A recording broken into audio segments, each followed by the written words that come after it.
The encounter. Eli Reeves watched the sun set behind the pine-covered mountains, casting long shadows across his small cabin clearing. The former combat medic had chosen this isolated spot in the Montana wilderness deliberately, far from the memories of battlefields and the nightmares that followed him home.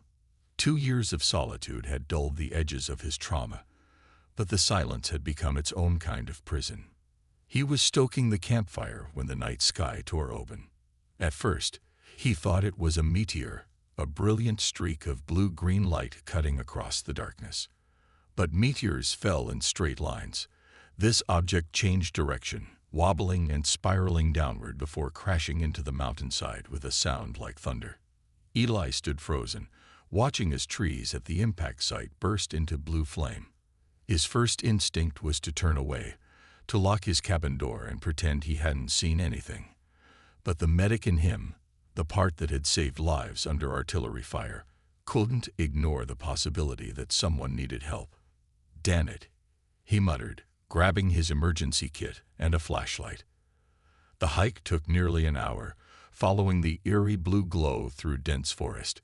When Eli reached the crash site, he stopped at the edge of a shallow crater, staring in disbelief.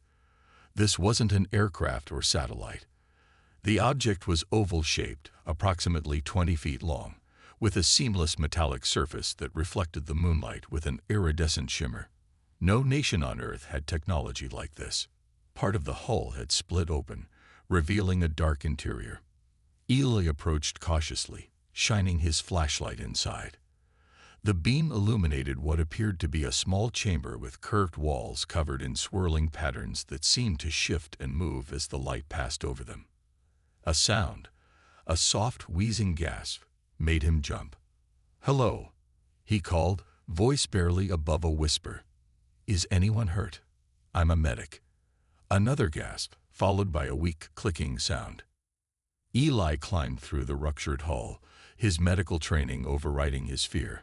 In the back of the chamber, slumped against a console, was a figure. Not human.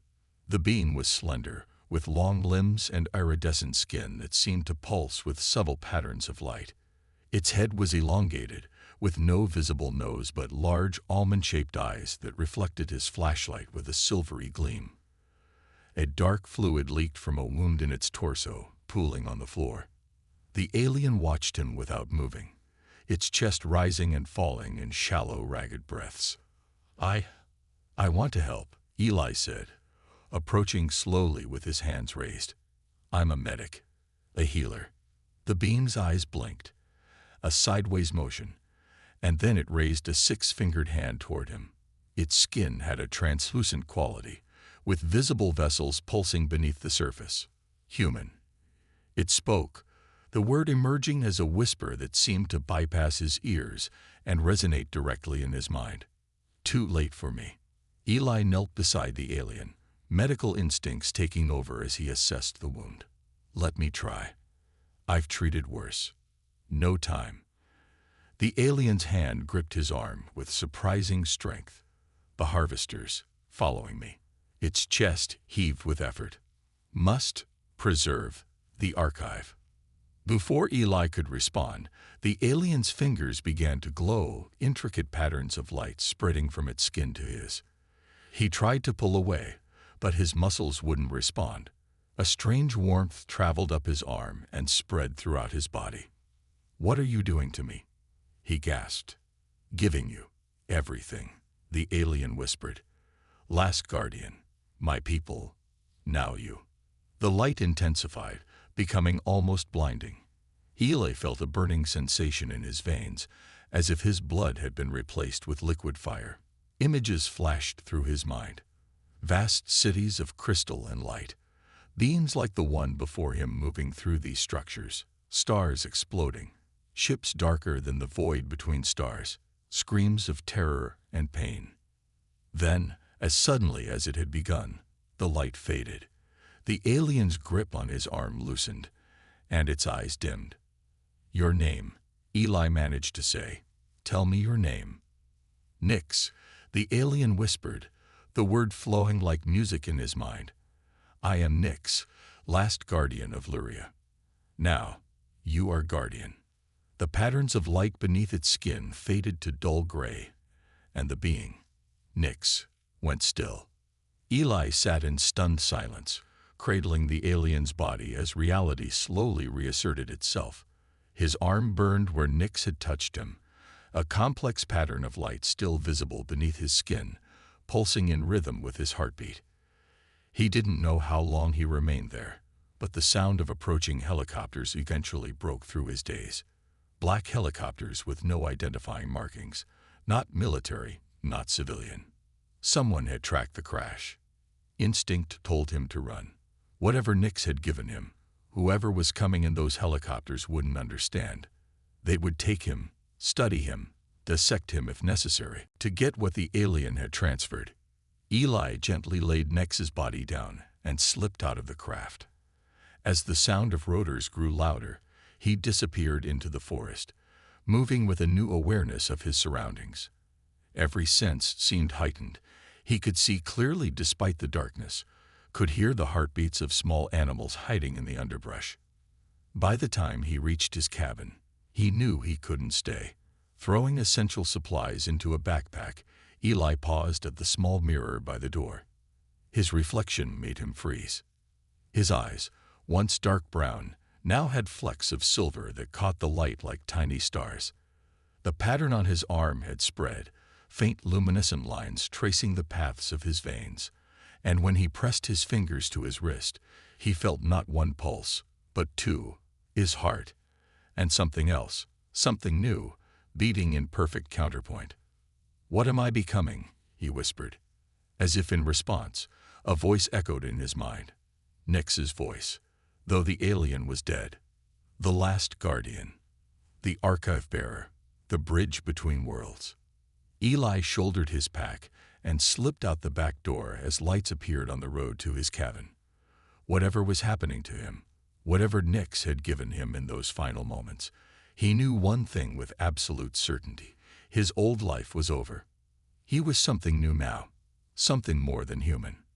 The awakening. 3 days after fleeing his cabin, Eli took shelter in an abandoned hunting lodge deep in the Bitterroot Range. His transformation was accelerating. The luminescent patterns had spread across his torso, and the dual heartbeat had strengthened. He hadn't slept since the encounter, yet felt no fatigue. Instead, his mind raced with fragments of memories that weren't his own. Vast libraries of crystal, ceremonies performed under twin moons, starships moving through the darkness between worlds. Nyx's memories. "What's happening to me?" he asked aloud, his voice echoing in the empty lodge. "Integration," came Nyx's voice from within. "The archive is restructuring your biology to accommodate its data." Eli started, though he'd heard Nyx's voice in his mind several times. This was the first coherent response. "Nyx, you're alive. Not as you understand life. My consciousness exists as a neural imprint within the archive. I am memory, not being." Eli paced the lodge, trying to process this revelation. And this archive, it's inside me now. Yes, the Library of Luria, 10,000 generations of knowledge, science, art, history, the genetic templates of every species from our world. All that remains of a civilization that spanned 17 star systems before the harvesters came. Why me? Why a human? Proximity. Compatibility. Necessity. Nyx's presence seemed to shift within him, like a current changing direction. Your species shares certain fundamental genetic markers with Lurians. Your neural architecture can be adapted to house the archive. And you were there, Eli Reeves. You came to help when others would have fled. The explanation didn't satisfy him. "So I'm just..." "What?" "A convenient backup drive." "You are the last guardian," Nyx replied.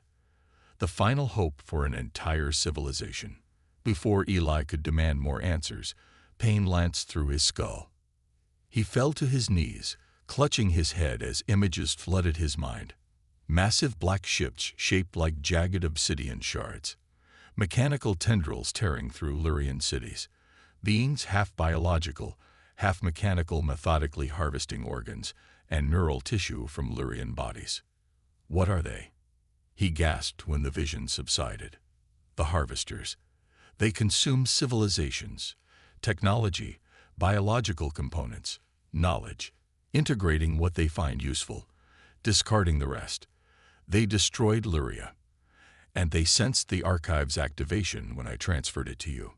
Cold dread settled in Eli's stomach. They're coming here, to Earth.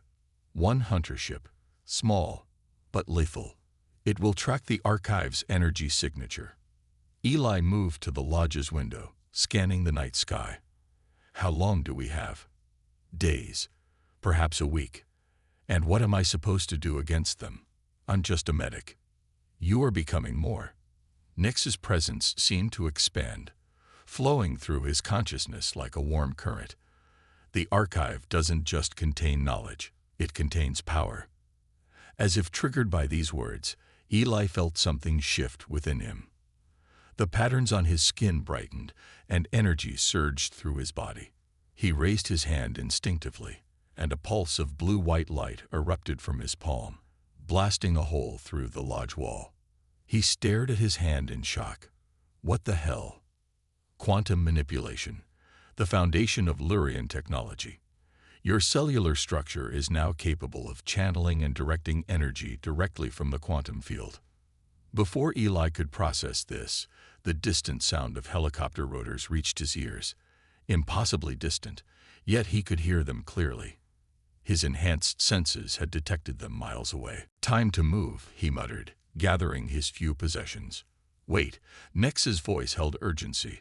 There is something you must see first. Eli felt a strange compulsion to place his hand against the bare earth floor of the lodge. As his palm touched the ground, the patterns on his skin pulsed, and energy flowed into the soil. The ground began to shift, dirt and stones rearranging themselves into a small pyramidal structure about the size of a shoebox. What is this? A beacon. For others like me who may still survive. I thought you were the last. The last guardian, yes.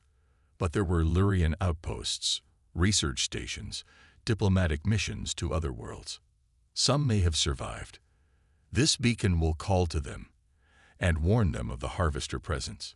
Eli stood, wiping dirt from his hands. And in the meantime, it's also broadcasting my location to whoever's in those helicopters and to these harvesters. Yes, we cannot hide forever, Eli Reeves. Eventually, you must choose to fight. Great, he muttered, slipping out the back door of the lodge. No pressure. He made it 3 miles before they caught him. Men in black tactical gear, armed with weapons that looked unlike any military equipment he'd seen. They surrounded him in a small clearing, tranquilizer guns raised. Eli Reeves, called one of them, a woman with close-cropped gray hair and cold eyes. I'm Director Sloan with Project Sentinel. We know what happened at the crash site. We're here to help you. Like hell you are, Eli replied, tensing as the patterns on his skin began to glow beneath his clothing. You've been exposed to extraterrestrial biological material, Sloan continued. You need containment, treatment. We can help you return to normal. Eli felt Nix's consciousness stir within him. She lies. They want the archive. They would cut it from you cell by cell. I don't want to go back to normal, Eli said, surprising himself with the truth of the statement. And I don't need your help. Sloan's expression hardened. This isn't a request, Mr. Reeves. You're coming with us, one way or another. The men around him tightened their circle. Eli felt something rising within him. Power, but also knowledge. Combat techniques he'd never learned flowed into his muscles. Awareness of the quantum field around him, the energy he could tap into. Let me show you, Nix whispered within. Eli surrendered to the knowledge, and the world seemed to slow around him. He moved with impossible speed, dodging the first tranquilizer dart and disarming the shooter in one fluid motion. Energy flowed through his hands, disabling weapons, creating barriers of compressed air that knocked agents backward. He wasn't fighting like a human anymore. He was fighting like a Lurian guardian. Within moments, the agents lay unconscious around him. Only Sloane remained standing, a look of awe and terror on her face. "What are you?" she whispered. Eli looked down at his hands, now glowing with blue-white energy. "I'm not entirely sure yet, but I do know you should warn your people. Something's coming. Something worse than me." He turned and ran, moving with new strength and speed, leaving Sloane behind. As he disappeared into the forest, Eli realized a fundamental truth.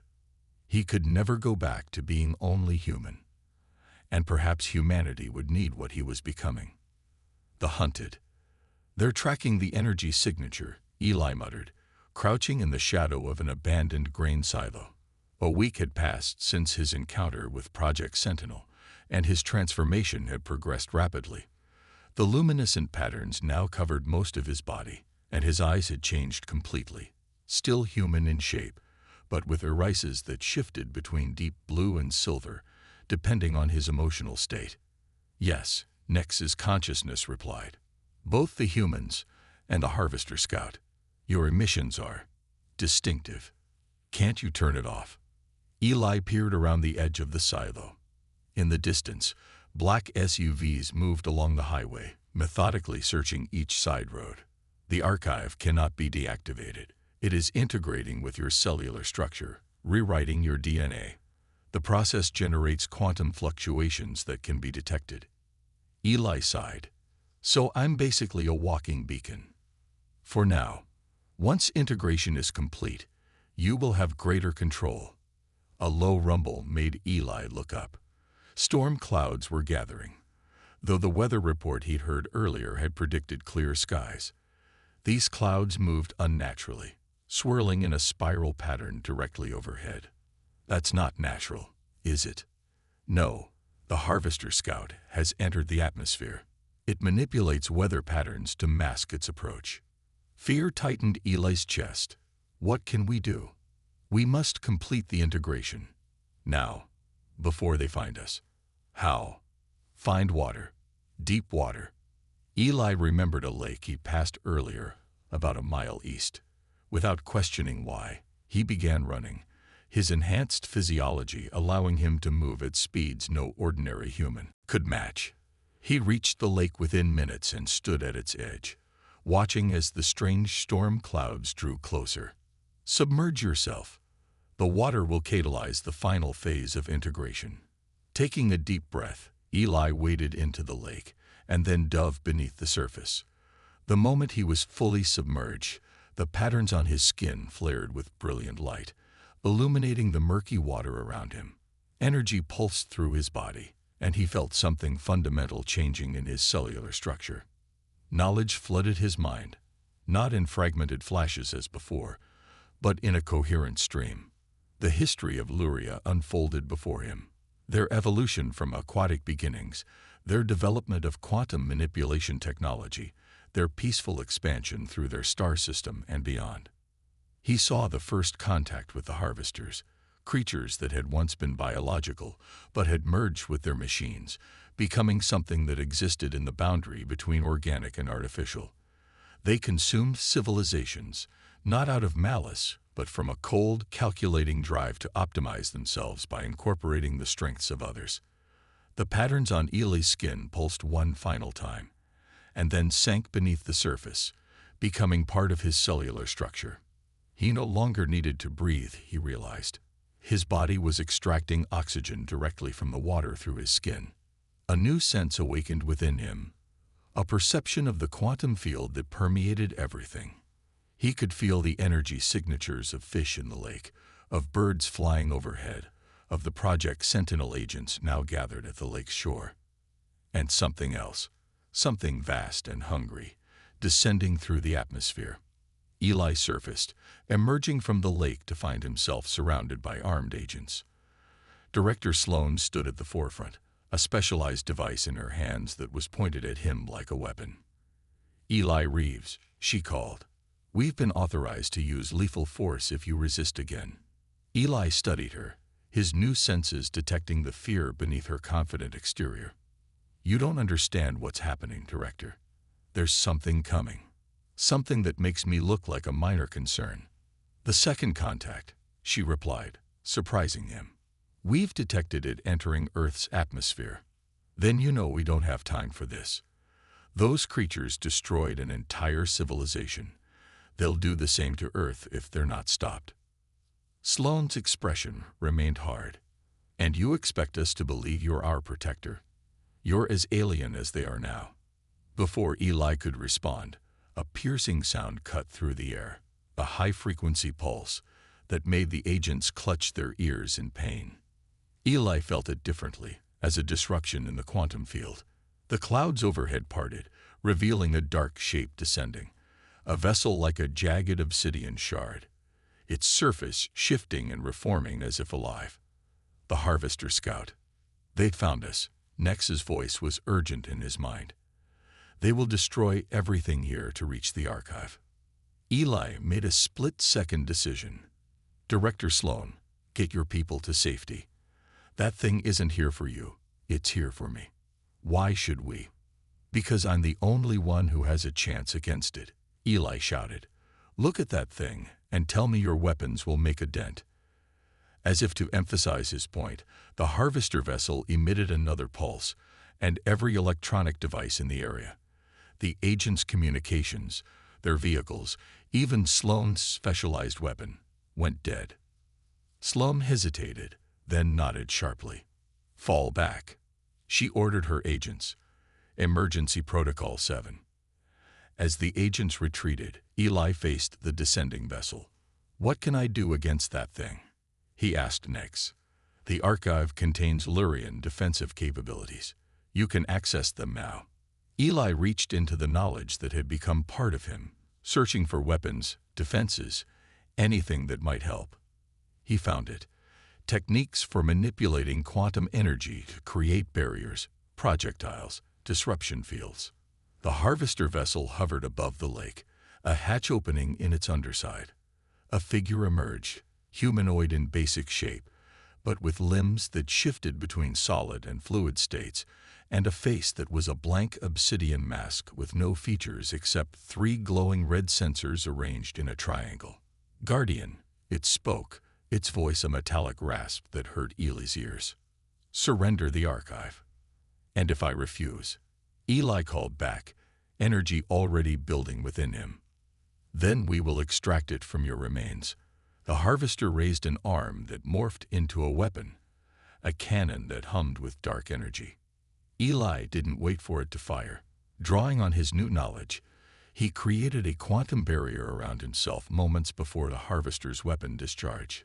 The blast hit his shield, dispersing around it in crackling arcs of black lightning. You cannot defeat it through direct confrontation, Nix warned. Harvesters adapt to any attack pattern. Then we'll have to get creative, Eli muttered, gathering energy for a counterattack. He released a burst of quantum energy, not at the Harvester itself, but at the lake beneath it. The water superheated instantly, creating an explosive cloud of steam that enveloped the creature. Using the distraction, Eli manipulated the quantum field to teleport himself, another Lurian ability, appearing behind the Harvester. Before it could react, he placed his hands against its back and sent a pulse of energy directly into its systems. The creature convulsed, its form destabilizing, as Lurian energy disrupted its biomechanical interface. But it adapted quickly. Its body reorganized, developing an immunity to Eli's energy signature. It turned, faster than he expected, and struck him with a limb that hardened into a blade mid-swing. Pain lanced through Eli's shoulder as the blade cut deep, but even as blood flowed, he felt his tissues regenerating, another gift from the archive. The fight continued, a desperate dance of attack and counterattack. Each time Eli found an advantage, a Harvester adapted. Each time the Harvester nearly defeated him, Eli discovered a new aspect of his abilities. Finally, battered and exhausted, Eli realized he couldn't win through combat alone.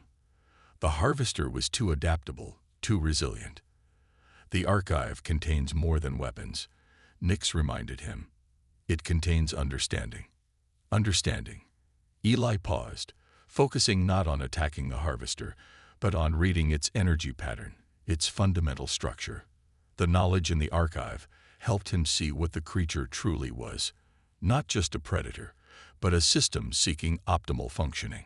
Its directive to consume and incorporate was a programming parameter, not an inevitable nature.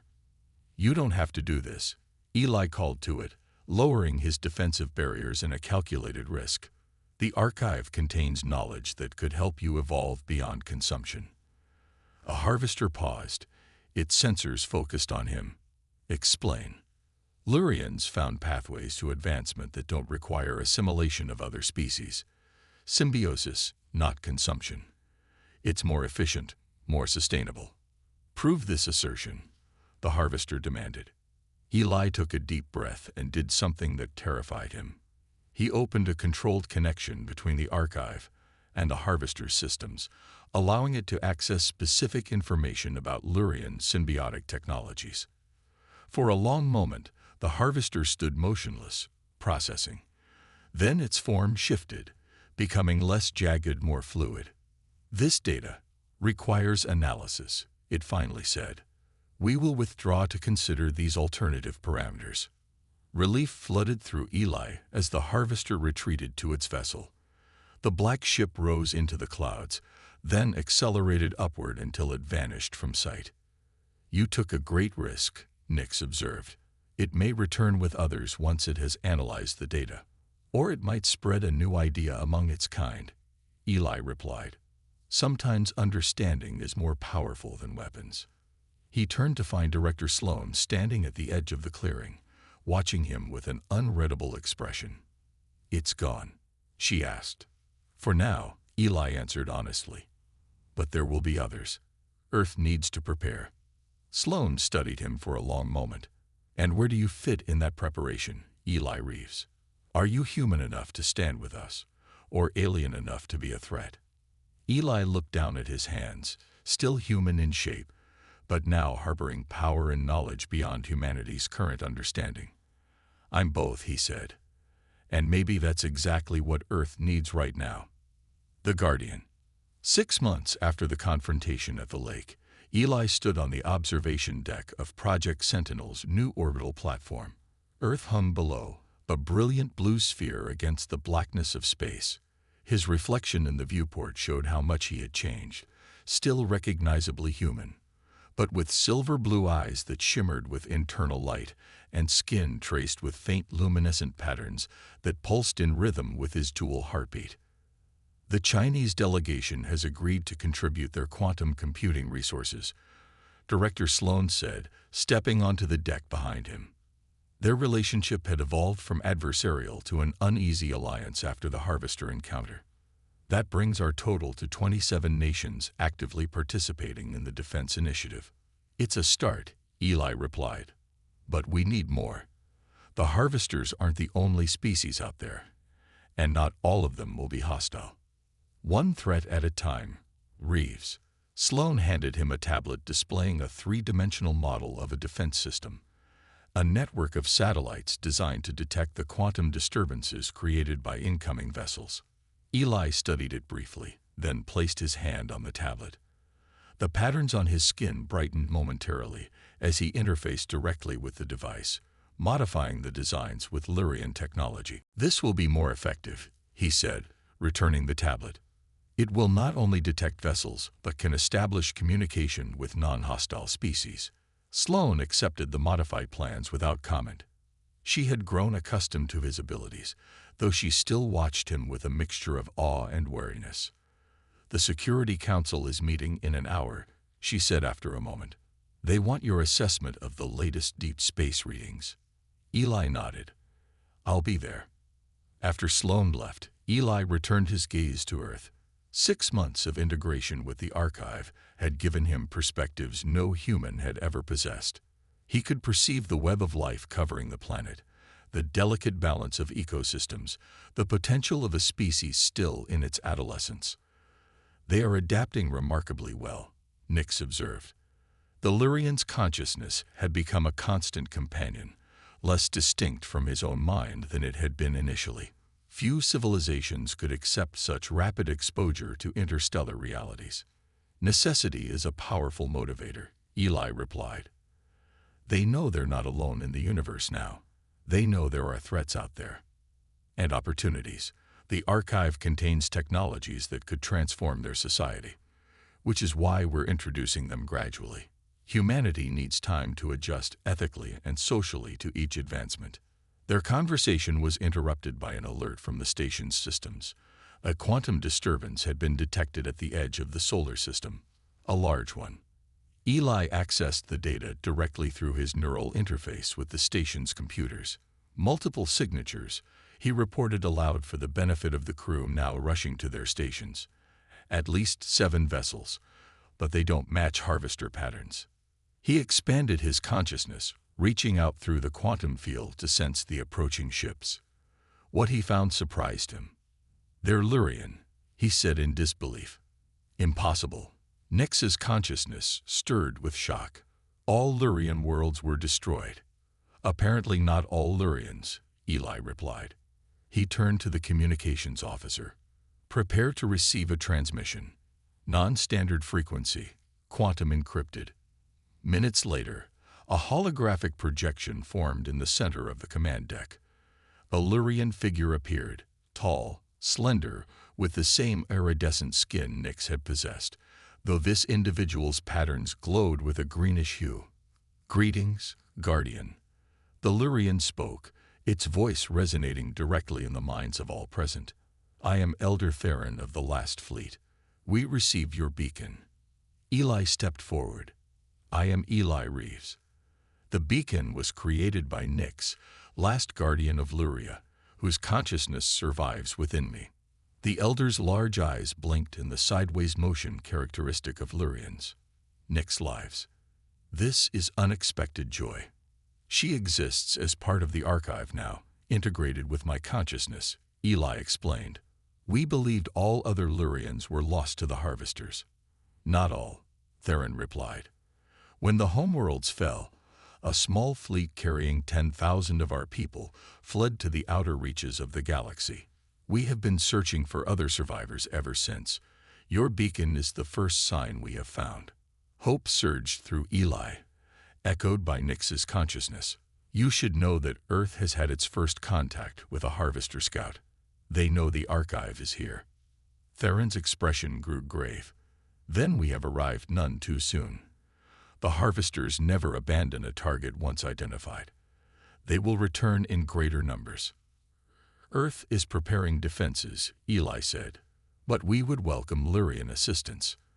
The conversation continued, covering immediate defensive measures and longer-term plans for cooperation. Throughout the exchange, Eli felt Nix's consciousness flowing through him, her joy at finding her people tempered by the knowledge that they remained in danger. When the transmission ended, Director Sloan approached Eli. This changes everything, she said quietly. The Security Council will want to meet immediately. Tell them I'll be there after I've had a moment alone, Eli replied. Once the command deck had cleared, he moved to the viewport again, looking out at the stars. They survived. Nix's voice was filled with wonder. My people survived. Does this mean you'll leave? Eli asked, surprised by the pang of loss he felt at the thought. Join your people in their fleet. I cannot be separated from you now, Nix replied. The integration is complete. But more importantly, I would not choose to leave. We have begun something here, something unprecedented. A bridge between species. Yes, the first of many, perhaps. 3 months later, Eli stood on a hillside in what had once been his isolated refuge, now transformed into the site of Earth's first Lurian embassy.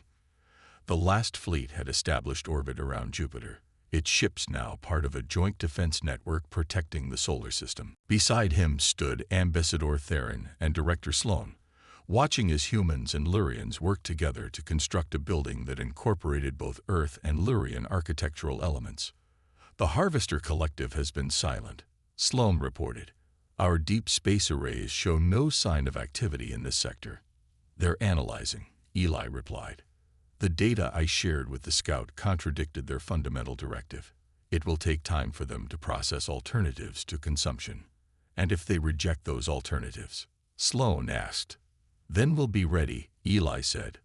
Earth and Luria together.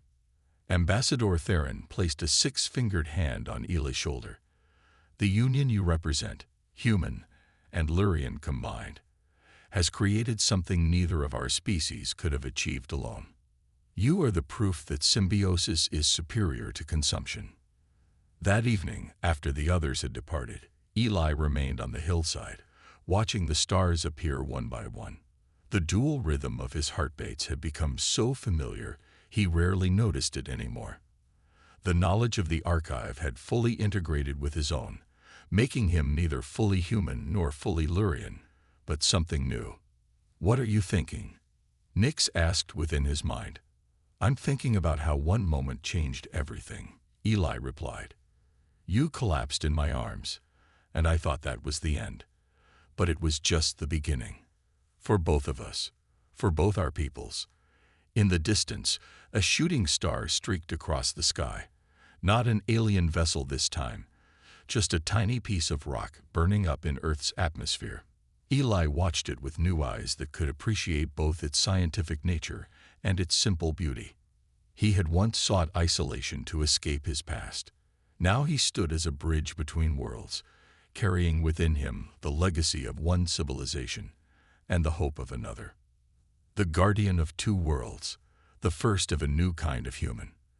And he was ready for whatever the universe would bring next.